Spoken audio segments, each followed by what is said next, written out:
तो ये 5वीं कक्षा की पहली कविता है हिंदी की। कविता का नाम है मेरी अभिलाषा है। अभिलाषा का मतलब होता है इच्छा है। तो देखो बेटे, आपको ये कविता में जहाँ तो एक लाइन आएगी, आपको कहेंगे बाकी की 4 लाइनें लिखो। इसमें 4 गद्यांश है। जैसे पहला ये 4 गद्यांश है, इसमें 5 लाइनें हैं। दूसरा फिर इसके आगे होएगा, इसमें भी 5 लाइनें हैं। तीसरा फिर ये वाला होएगा नब से लेकर है तक। चौथा ये वाला होएगा मेघों से लेकर है तक।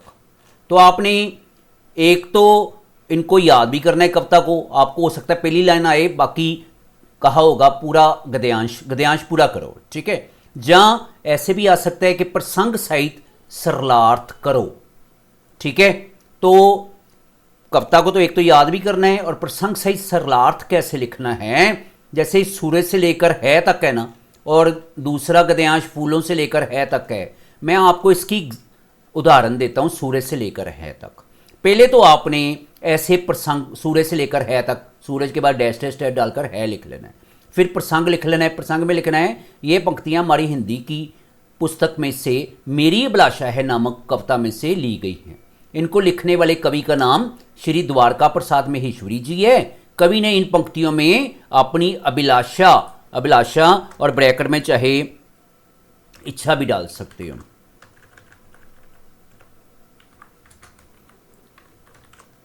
इच्छा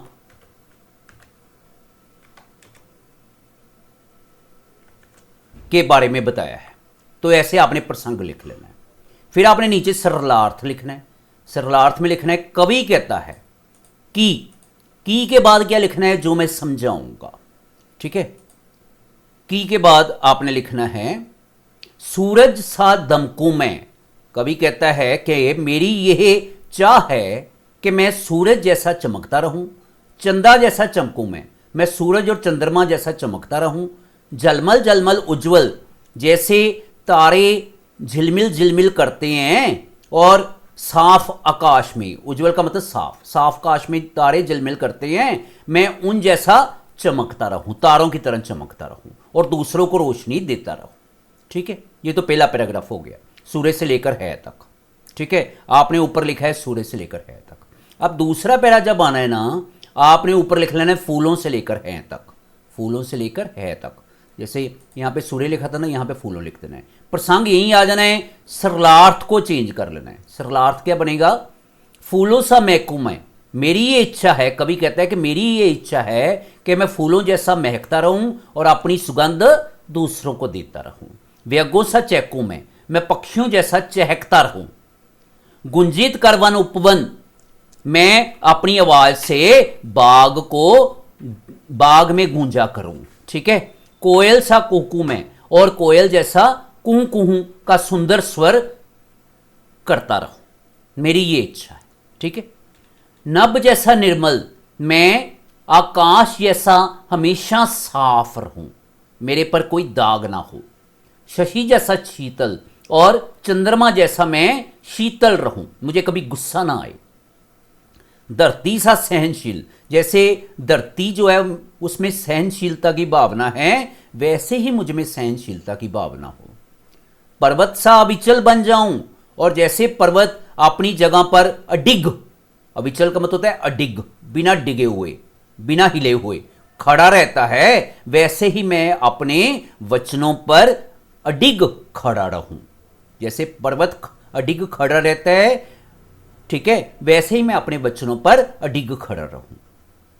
फिर लास्ट पैरा है मेघों से लेकर है तक, ठीक है। मेघों सा मिट जाऊं, जैसे बादल बारिश करने के बाद, वर्षा करने के बाद खत्म हो जाते हैं, वैसे ही मैं दूसरों के लिए अपना आप न्यौछावर कर दूं।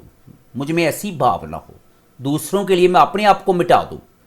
सागर सा लहराऊं, मैं सागर की तरह लहराता रहूं, ठीक है। जैसे सागर बड़ी खुशी से लहराता रहता है, मैं भी सागर की तरह खुशियों से लहराता रहूं और दूसरों को भी खुशियां देता रहूं।